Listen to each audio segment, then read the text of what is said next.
Good morning, Good afternoon, everyone. This is Irina, and today I'll be talking about caving in Romania. I'm sad I cannot be here with you today in person, but I hope I'll be seeing you sometime soon. For those that don't know me, I'm Irina. I'm a caver. I live in Pennsylvania. I moved to the United States in 2014. I was born and raised in Romania. And although most of my caving experience have been developed in the United States, I did start in my home country. And I am really attached to those places. I recently decided to reconnect with some of my peers there and see if there's any opportunity for exploration and discovery. And thankfully, they said yes. Romania is located in Eastern Europe, is the size of Oregon, but it has beautiful mountains and beautiful caves, and beautiful adventures.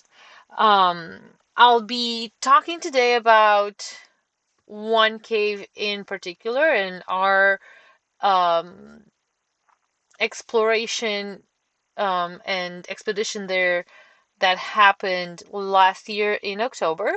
I'll talk a little bit about the history of exploration and the discovery, and then I'll jump into our most recent expedition goals and outcomes. The cave is located in western Romania in the Carpathian Mountains, very close to Transylvania.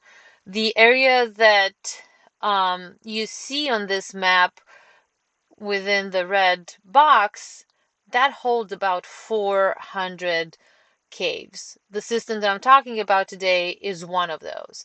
Why this one is important in particular is because it is the longest and deepest system in this area and is the longest and the second longest and deepest in the country. So we are very interested, and the thoughts are that this could be twice as long. We did reach the depth potential for it, but we didn't reach the length. This is an example of how the scenery around the cave looks like. And this is a picture that's taken right at the entrance of the cave. The cave was discovered in 1986. Between 1986 and 2003, there wasn't a ton of exploration. There were teams that were going there and they were trying to break through, but they were um, finding a lot of squeezes because the lack of tools and the lack of materials that they needed, they didn't push it further. They were working for a couple of months and then stopping and then returning 2, 3 years later and then trying again and they were coming back 2, 3 years later. So that was a struggle. In 2003, there was a new team of younger cavers, explorers that went into the cave and they managed to push through all the squeezes and they got to the biggest room in the system. This room is about 400 meters by 50 meters by 20 meters tall. It's a really big room, and that's when they got really excited. There was a lot of air. There was like this huge room, so they had to do something about it. Then they started to figure out how to explore this cave in a safe way. So they started to manufacture a lot of their needed gear, a lot of the plates, a lot of the bolts, all the microshaving gear. They were trying to make it themselves. Um, that was fun, but also was a slow process and not a very effective one. A lot of the cave was rigged to the minimum safety because they didn't have the needed gear. The longer the cave got, the harder it was to go through it. Um, so it was a system of really fine selection of cavers, explorers. They were really hardcore to go through this cave to be able to explore it. So when I reconnected with my friends in Romania, we decided that it's a very good idea to focus on the trad route first and make that efficient and safe as possible. And then um, facilitate the exploration. The cave is made by three streams. There's two streams coming from the north and one stream coming from the west, and they all meet at the lowest point. Those were dyed, and that's how we know that there's more cave here. The place we were, the place where the teams are exploring right now, so the limits of the cave, and what can really push us through is in the Titan's Way. That's where there are a lot of leads and a lot of high climbs right now. The travel from the entrance to the Titan's Way, it's about between 7 and 9 hours. There is a camp, and that's where we stayed during this expedition. That's very close to Titan's Way, and usually that travel is made with really heavy packs, climbing gear, survey gear, everything you need, because it's so hard to get there. Whenever you get there, you want to get a lot of things done. This is a section through the cave, so you get a sense of the depth. These are a couple of the squeezes that I was talking about earlier. During this expedition, that the most recent expedition we had, we tried to enlarge some of these passages just to make it safer, more passable, and somewhat prepared in case of a rescue.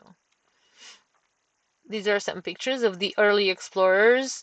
You could see how they were rigging, what kind of gear they were using. And we're jumping to 2022, where, with the help of the small grant from Northern Rocky Mountain Grotto, we were able to purchase new rope, new bolts, new plates, all stainless steel, and be able to make that trad route really safe, really efficient, and just make the cave a little bit more friendly. Give the opportunity to more cavers to explore the cave. You can see some parts of the cave here. There's a lot of technical rope going on, a lot of alpine rigging, and a lot of going through water. Some traverses that would trying to avoid the water. The cave has a 4-degree constant temperature. That can become really cold if you get wet. So we are trying to avoid the water on our trade route as much as we can with these traverses.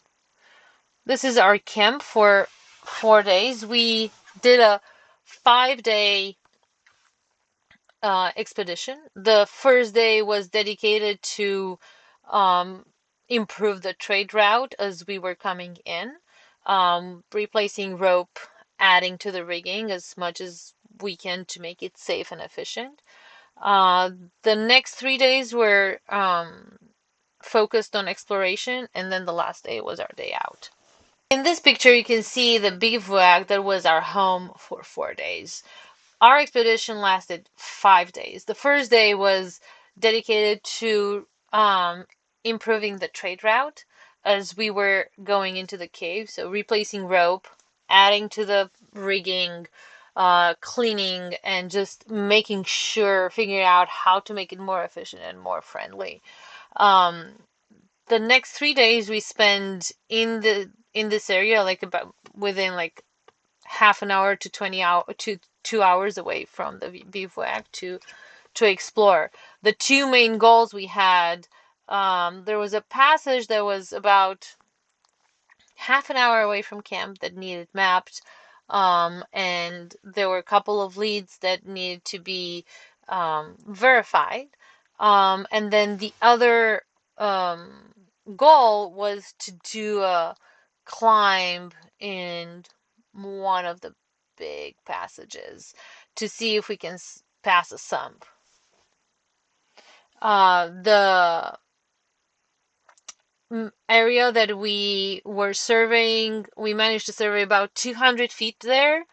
Um, and we didn't really find anything going. Um, but the more exciting piece was the climb. This is a big passage where the climb is about like 80 feet tall by 20 feet wide, and it just keeps going.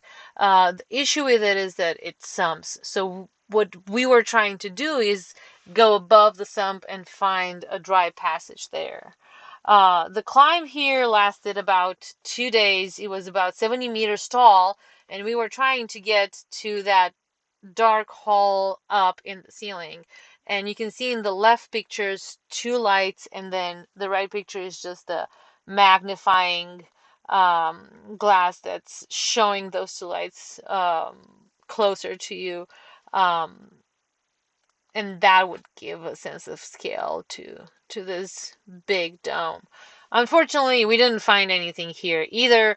That ends and it's kind of collapsed, so we had to derig. On our way down, though, we saw another dark hole in the wall, and we wanted to check it out. We did find passage there. Unfortunately, that only went for 100 meters. It was connecting back into the main passage. We did manage to map it and take some pictures that would show the scale and the beautiful decorations that were in this area. You can see some of this in these pictures. Some crystals, some flowstone, some big flowstone, really beautiful. So to wrap it up, we managed to improve the trade route significantly. We think right now it's more efficient. We are confident that we could bring more cavers in that would not feel scared about the travel, and that is very important because this cave can be pushed. And then we end up mapping about 300 feet, 300 meters overall, and we knocked one of our bowl climbs. And our future goals are to keep exploring and keep going on that passage and finding a way to pass the sump. Thank you for listening, and thank you for being patient with me.